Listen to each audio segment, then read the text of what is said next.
किसी ऐसे देश के निवासी हैं जहां सांप होता ही नहीं। आपने कभी सांप नहीं देखा, सांप का कोई चित्र नहीं देखा, सांप का कोई नाम नहीं जानते, क्या आप रस्सी में सांप देख सकते हैं? ये संभव नहीं। कैसे देखिएगा? सांप का कोई अनुभव ही ना हो तो रस्सी पड़ी रहे तो आपको सांप कैसे दिखाई पड़ सकता है? उसमें सांप दिखाई पड़ता है क्योंकि मन के पास सांप का संस्कार है, चित्र है। मन ने सांप देखा है, चित्र में देखा है, असलियत में देखा है, मदारी के पास देखा है, कहीं सांप देखा है। वो चित्र मन में, वो आपकी आंख में पीछे छिपा है। रस्सी पड़ी है सामने, अचानक अंधेरे में रस्सी कई चीजें पैदा कर देती है। अंधेरा भय पैदा कर देता है, एक भय के साथ ही सांप को देखकर भी जो भय पैदा हुआ था कि कहीं काट ना ले, वो संयुक्त हो जाता है। फिर सांप में जिस तरह की लहरें थी, ठीक वैसी लहरें रस्सी में मालूम पड़ती। भय, सांप का भय, रस्सी की लहरों की समानता, आपके भीतर का मन का सांप रस्सी पे आरोपित हो जाता है। आप भाग खड़े होते, रस्सी को पता ही नहीं कि क्या हो गया। आप किसको देख के भाग गए हैं, क्यों भाग गए हैं। ऐसा हुआ मेरे साथ बहुत वर्ष पहले। रात 3 बजे उठकर एक रास्ते पर घूमता था। सुनसान रात होती, रास्ता बांसों के झुरमुट में दबा था। थोड़ा सा हिस्सा खुला था, बाकी हिस्सा दबा था। तो एक कोने से मैं सीधा दौड़ता हुआ जाता था और दूसरे कोने से उल्टा दौड़ता हुआ वापस लौटता था, पीठ की तरफ। वो कोई घंटे भर में वहां व्यायाम कर लेता था, 3 से 4। एक दिन बड़ी मुश्किल हो गई, मैं उल्टा लौट रहा था। तो जब तक मैं झुरमुट के नीचे छाया में था, कोई सज्जन, कोई दूध वाला अपने खाली डब्बे लिए दूध लेने कहीं जाता होगा, वो उधर से आ रहा होगा। फिर अचानक जैसे मैं झुरमुट की छाया के बाहर आया, चांद की रात थी, उस आदमी ने अचानक मुझे देखा होगा। क्षण भर पहले तक मैं दिखाई नहीं पड़ रहा था, फिर अचानक और उल्टा आता हुआ, उल्टे तो भूत प्रेत आते। उसने दोनों डब्बे छोड़ के पटकार, वो भागा। उसके भागने से मुझे लगा कि पता नहीं इसे क्या हो गया।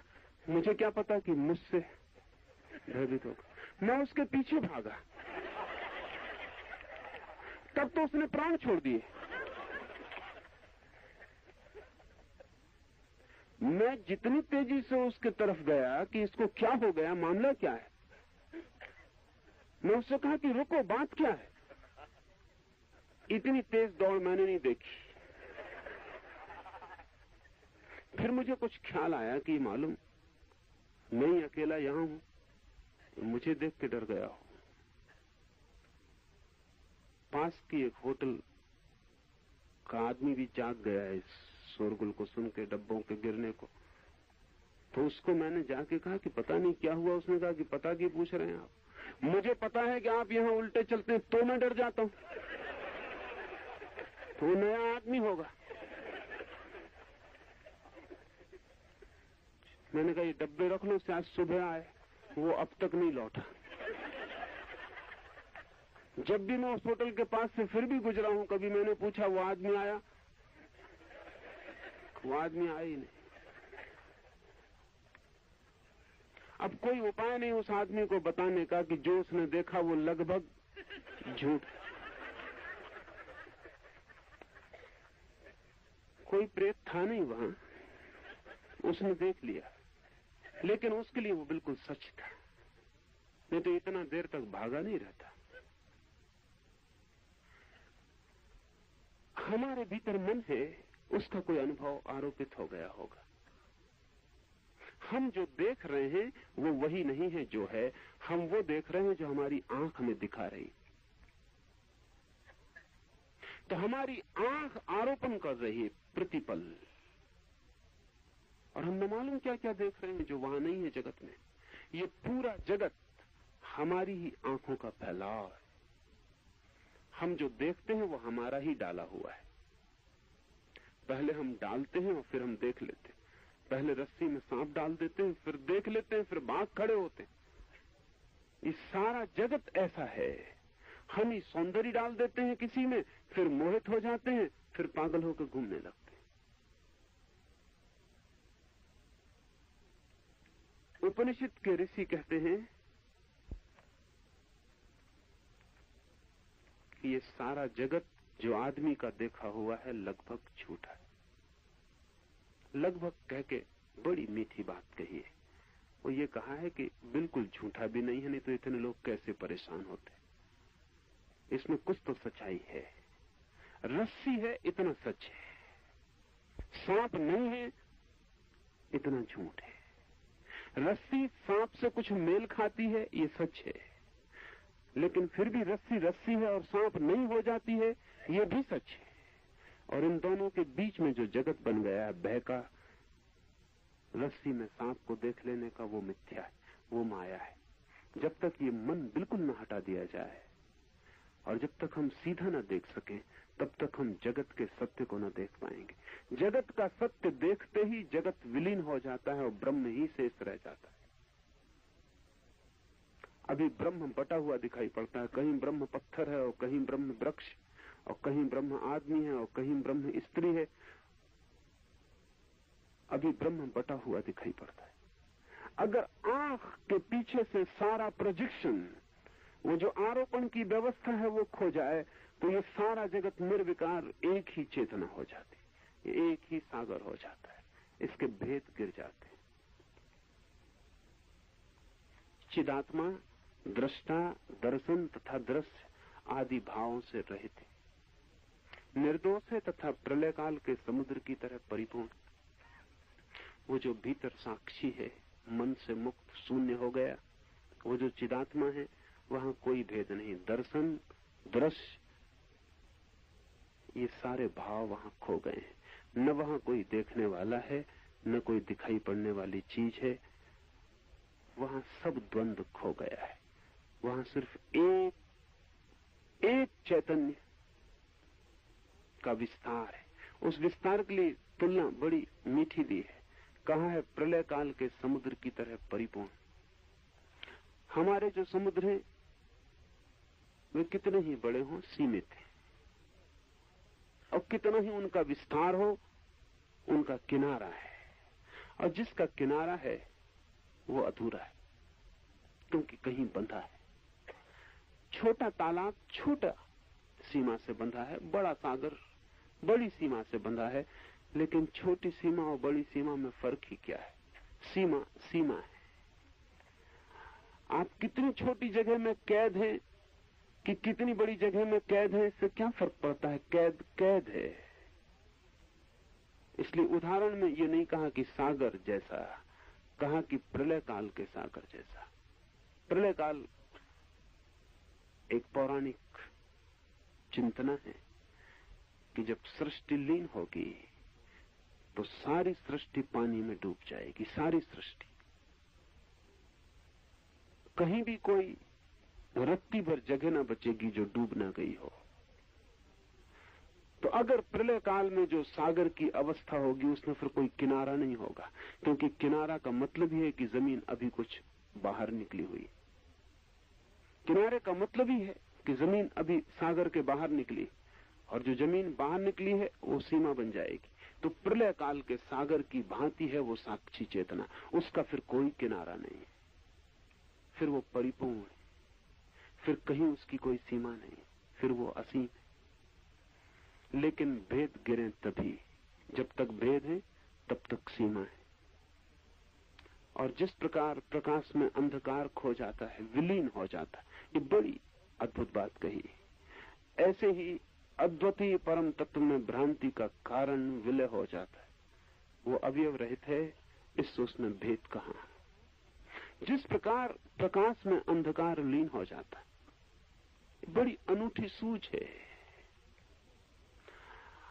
अंधेरा घेरा है, आपके घर में आप दिया जलाते हैं, कभी आपने सोचा कि अंधेरा कहां चला जाता है? जब आप दिया जलाते हैं तो अंधेरा कहां चला जाता है? घर के बाहर चला जाता है। तो ऐसा करें, घर के बाहर पहले दिए जलाएं, पहरे पे लोगों को बिठा दें, फिर घर के अंधेरे कोठे में दिया जलाएं। अगर अंधेरा बाहर जाएगा तो जो बाहर पहरेदार बैठे हैं वो उसे जाता हुआ देखेंगे कि जा रहा है, अंधेरा जा रहा है। अंधेरा बाहर जाता नहीं। अंधेरा जाता कहां है? ये बड़ी मीठी बात उपनिषद कहता है कि अंधेरा प्रकाश में लीन हो जाता। बड़ा कठिन पड़ेगा समझना, क्योंकि हम तो अंधेरा और प्रकाश को दुश्मन मानते हैं, लीन तो होंगे कैसे। और हम तो मानते हैं कि अंधेरा और प्रकाश ये शत्रु, इनमें संघर्ष, द्वंद्व। और हम तो अंधेरे को छोड़ के प्रकाश को पकड़ना चाहते हैं। तो हमें ये मानना बड़ा कठिन होगा कि अंधेरा प्रकाश में लीन हो जाता। हमें तो डर लगेगा कि अगर अंधेरा प्रकाश में लीन हो गया तो सारा प्रकाश अंधेरा हो जाएगा। जैसे सफेद कपड़े पर काली स्याही लीन हो जाए तो क्या होगा? मतलब ये नहीं होगा कि काली स्याही सफेद कपड़े में लीन होगी, मतलब ये होगा कि सफेद कपड़ा काली स्याही में लीन हो जाएगा। देखें करके, काली स्याही को सफेद कपड़े में लीन करके देखें, तब आपको पता चलेगा कि सफेद कपड़ा खो गया, काली स्याही नहीं खोई। अंधेरा प्रकाश में लीन हो जाता है तो बड़ी बातें निकलती हैं इससे। एक, कि प्रकाश और अंधकार में कोई शत्रुता नहीं।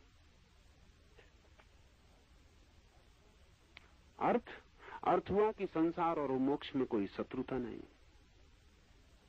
और संसार मोक्ष में लीन हो जाता है। अर्थ हुआ कि मिथ्या में और सत्य में कोई विरोध नहीं है, मिथ्या सत्य में लीन हो जाता है।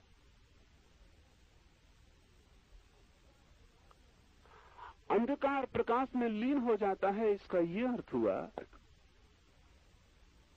कि अंधकार जैसे प्रतीक्षा ही कर रहा है कि प्रकाश हो और लीन हो जाए।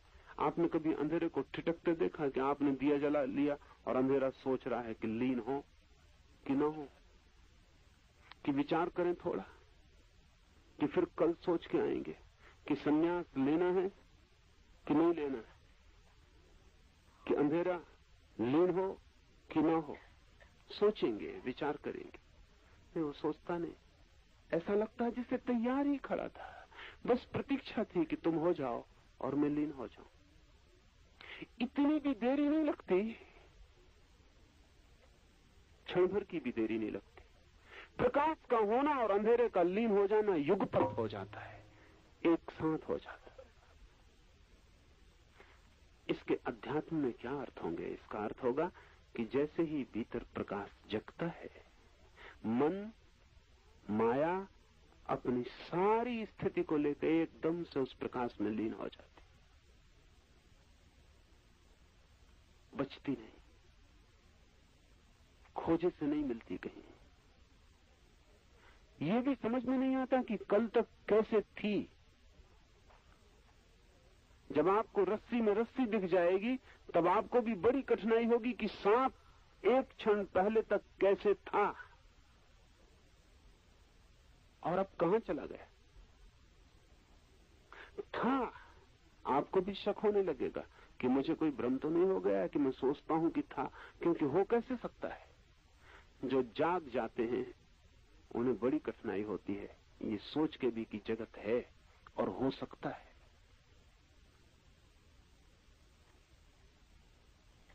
आज ही सुबह मैं किसी से बात कर रहा था, एक सन्यासिनी आई हुई थी और वो कह रही थी कि कब छुटकारा होगा इससे, दुख से, चिंता से। कभी कभी लगता है हो गया और फिर वापस इसी दुख में खड़े हो जाते। तो मैंने उससे कहा कि मेरी भी कठिनाई है, मेरी समझ में ये आना धीरे धीरे मुश्किल होता चला गया है कि दुख हो कैसे जाता है, इसका निर्माण कैसे हो जाता है। ऐसा नहीं कि मैं कभी दुखी नहीं था,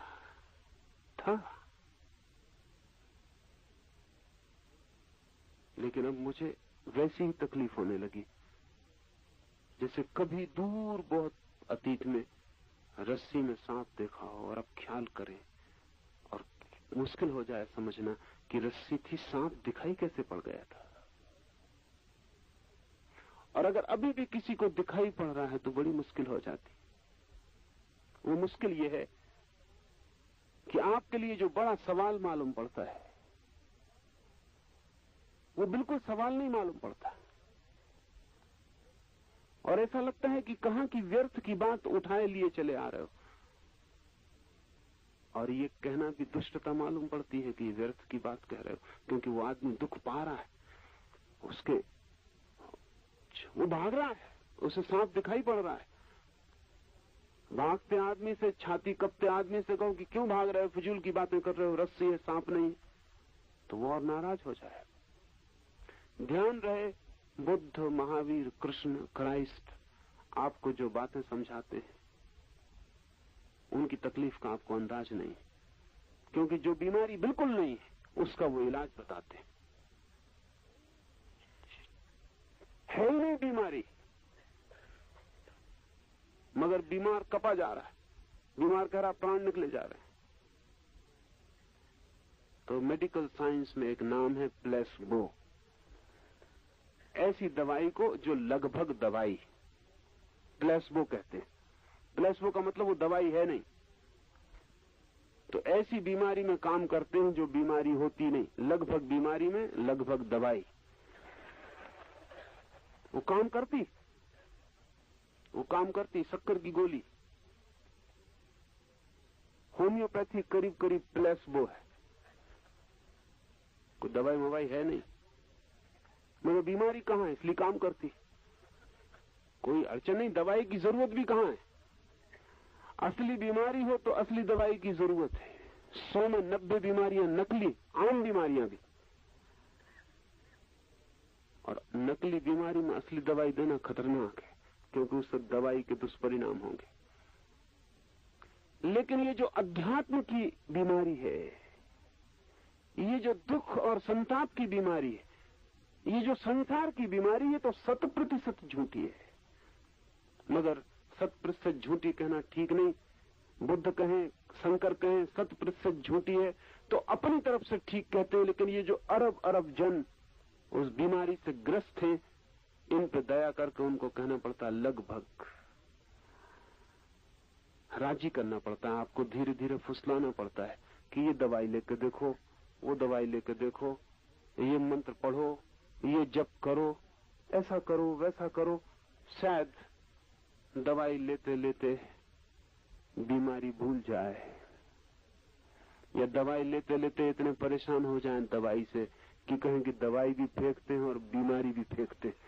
अब या ऐसा हो जाए दवाई लेते लेते कि कहें कि बहुत हो गए, जन्म जन्म दवाई लेते, अब नहीं लेते, अब बीमारी को स्वीकार करते हैं। कुछ भी ऐसा हो जाए तो आप पाएंगे कि बीमारी थी नहीं, जिससे लड़ रहे थे वो शत्रु था नहीं, लगभग था, सिर्फ मालूम पड़ता था, सिर्फ प्रतीत होता था कि है।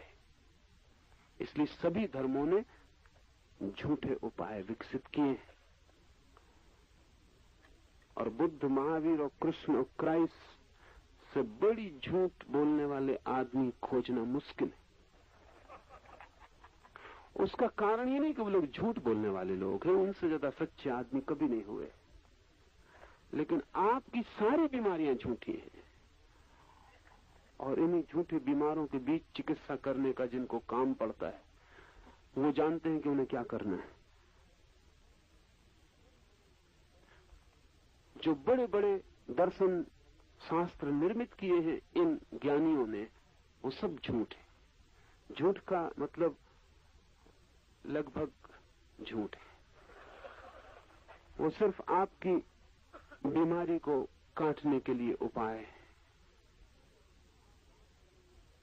जैसे आप भाग खड़े हुए रस्सी को देख के और सांप मानते, और मैं लाख आपसे कहूं कि सांप नहीं रस्सी है, और मैं कह रहा हूं, आप कहेंगे आपकी बात का भरोसा कैसे करें, क्या पता आपको अनुभव हो भी ना हो, या हो भी किसी और रस्सी का हो। किसी और सांप का हो, इसका ही हो, क्या पता। तो समझाने की बजाय उचित है कि मैं आपको एक ताबीज बांध दूं।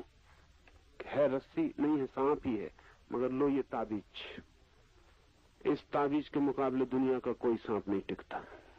ये ज्यादा कारगर होगा बजाय समझाने के कि नहीं रस्सी है, सांप नहीं है, रस्सी है। ये ताबीज बांधो, वहां सांप है नहीं, यहां भी कोई ताबीज नहीं है।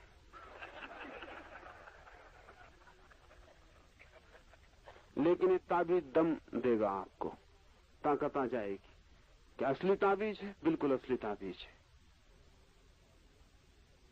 और अगर ये चमत्कार भी आपको दिखा दिया जाए कि अंधेरे में एक रस्सी डाल के घर में ताबीज बांध के आपको अंदर भेज दिया जाए, और वहां जाके आपको दूर से सांप दिखाई पड़े, पास जाके रस्सी दिखाई पड़े, मामला हल हो गया। ताबीज काम करता है। फिर आप दुनिया में चले जाएं, फिर ये भी हालत हो सकती है कि असली सांप के पास भी पहुंच जाएं तो रस्सी दिखाई पड़े, वो ताबीज।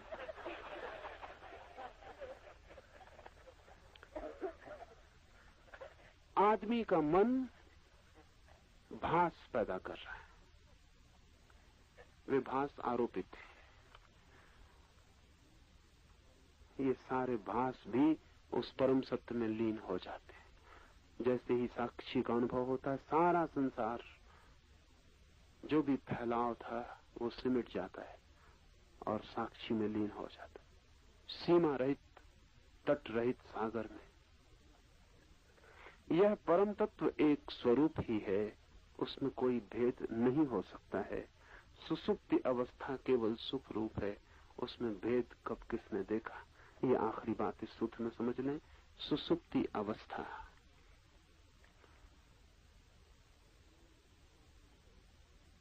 जिन्होंने खोज की है अंतस्थलों की, उन्होंने मनुष्य की 3 अवस्थाएं उसके चित्त की स्वीकार की। एक जिसे हम जागृत कहते हैं, सुबह उठकर जो अवस्था होती। एक जिसे हम स्वप्न कहते हैं, सांझ सोकर जो चित्रों प्रतिबिंबों की कतार लग जाती, स्वप्न। और एक कभी रात घड़ी भर को ऐसी अवस्था आती है जब स्वप्न भी नहीं होते और जागृति भी नहीं होती, तब सिर्फ गहरी निद्रा रह जाती, सुसुप्ति। सुसुप्ति का अर्थ है स्वप्न भी जहां नहीं, इतनी प्रगाढ़ निद्रा।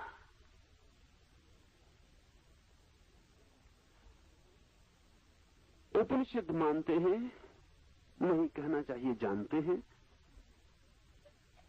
कि सुसुप्ति में कोई भेद नहीं रह जाता, रहेगा भी नहीं।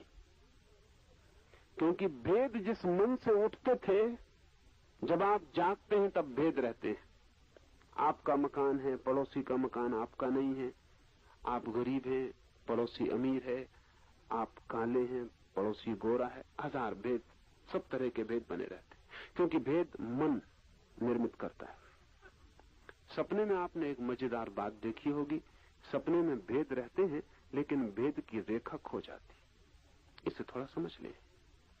जागृत में भेद रहते हैं, भेद की सीमा रहती है। मित्र है, शत्रु है, मित्र मित्र है, शत्रु शत्रु है। जागृत में आ और बा रहता है। नींद में सपना जब चलता है तब भी भेद रहते हैं, लेकिन भेदों की बीच की सीमा खो जाती, ठोस नहीं रहते, तरल हो जाते। देखते हैं कि मित्र चला आ रहा है और अचानक शत्रु हो जाता है, लेकिन आपको शक भी पैदा नहीं होता। भीतर सपने में ये भी नहीं लगता कि ये कैसे हो सकता है। मित्र दिखाई पड़ रहा था आता हुआ, फिर पास आया तो शत्रु हो गया, तो ये संदेह भी नहीं उठता सपने में कि ये कैसे हुआ। आदमी से बातें कर रहे थे, पाते हैं घोड़ा हो गया। फिर भी शक नहीं होता सपने में कि आदमी अचानक घोड़ा कैसे हो गया। भेद रेखा नहीं रह जाती। भेद रहते हैं, घोड़ा घोड़ा, आदमी आदमी, लेकिन भेद रेखा नहीं रह जाती, तरल हो जाता है। मन डमाडोल है, जैसे चीजें गड्ढमड्ढ हो गई। जागते में मन सदा है, चीजें अलग अलग साफ सुथरी, लॉजिकल, तार्किक भेद है। सपने में मन डमाडोल हो गया, जैसे कि पानी में चांद का प्रतिबिंब बन रहा हो और फिर किसी ने पानी को हिला दिया तो चांद 1000 टुकड़े होकर फैल गया। चांद ही रह गई, चांद नहीं रहा, टुकड़े टुकड़े फैल गए। ऐसा मन सपने में डमाडोल हो जाता है। डमाडोल होकर कंपित होकर सब भेद रेखाएं खो जाती हैं, चीजें एक दूसरे में गड्ढमड्ढ हो जाती, कुछ पता नहीं चलता कि क्या क्या है, आ क्या है, बा क्या है, कब आ बा हो जाता, कोई तर्क नहीं मानता। सपना तर्क मानता ही नहीं, बिल्कुल बेबूत चलता है। कोई भी चीज किसी में घुस जाती, लेकिन आप ये नहीं कह सकते कि ऐसा क्यों हो रहा है। सपने में कोई नियम नहीं होते, जागने के नियम सपने में काम नहीं करते।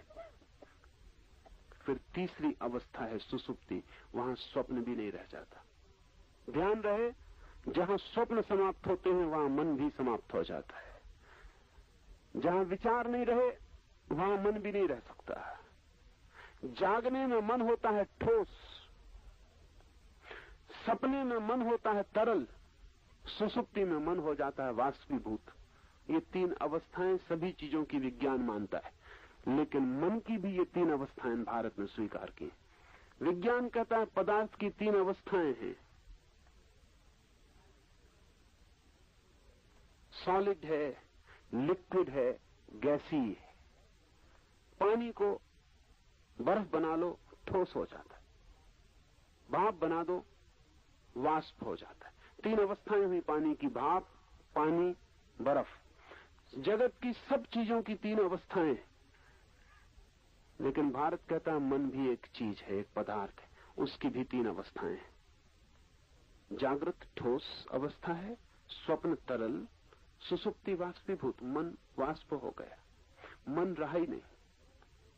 तो जब गहरी नींद होती तो कोई भेद नहीं रह जाता, कोई भेद बचेगा नहीं, क्योंकि भेद करने वाला नहीं बचा। जगत एक हो जाता है। सुसुप्ति में आप वहीं पहुंच जाते हैं जहां समाधि में पहुंचते हैं ज्ञानी। फर्क इतना होता है कि ज्ञानी होश से भरे रहते हैं, आप बेहोश रहते हैं, इतना ही फर्क होता है। सुसुप्ति और समाधि बिल्कुल बराबर है, जरा सा भेद, लेकिन भेद बड़ा है। ज्ञानी जागा हुआ पहुंचता है, होश से भरा हुआ पहुंचता है सुसुप्ति में, तब समाधि हो जाती है। सुसुप्ति धन होश बराबर समाधि। आप भी पहुंचते हैं रोज। सुबह उठ के आप कहते हैं बड़ी सुखद निद्रा आई। आपको पता है किस निद्रा की बात कर रहे हैं? सुखद। अगर रात भर सपने चलते रहते हैं तो आप कभी नहीं कहते कि सुखद निद्रा आई, कहते रात बेचैनी में गई। सपने ही सपने चलते रहे, सो पाए ही नहीं।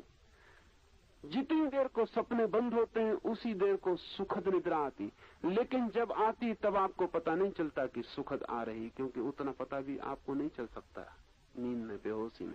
सुबह जाग के पता चलता है कि बड़ी सुखद थी। सिर्फ इतना ही पता चलता है कि सुखद थी। एक हल्की छाया छूट गई, जैसे एक ध्वनि रह गई गूंजती हुई सुख की। बड़ी बड़े मजे की बात है कि आज तक किसी ने यह अनुभव नहीं किया सुबह उठ के कि रात बड़ी दुखद निद्रा आई।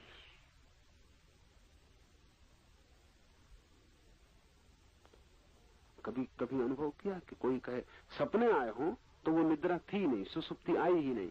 आज तक मनुष्य जाति के इतिहास में एक आदमी ने सुबह उठ के ये नहीं कहा है कि रात नींद बड़ी गहरी थी, बड़ा दुख पाया। कहा ही नहीं, ये हुआ ही नहीं है, कहेगा भी कोई कैसे? सुखद निद्रा सुख रूप है, वहां दुख होते ही नहीं। इसलिए उस सुख को हम सुख भी नहीं कहते, उसको आनंद कहते, क्योंकि सुख के तो विपरीत दुख होता है, आनंद के विपरीत कुछ भी नहीं होता। इसलिए सुसुप्ति आनंद है, एक ही भाव रह जाता आनंद का, कोई भेद नहीं रह जाता। तो जैसा सुसुप्ति एक रूप है, ऐसे ही वो साक्षी का अनुभव भी एक रूप है, फिर आनंद ही रह जाता है।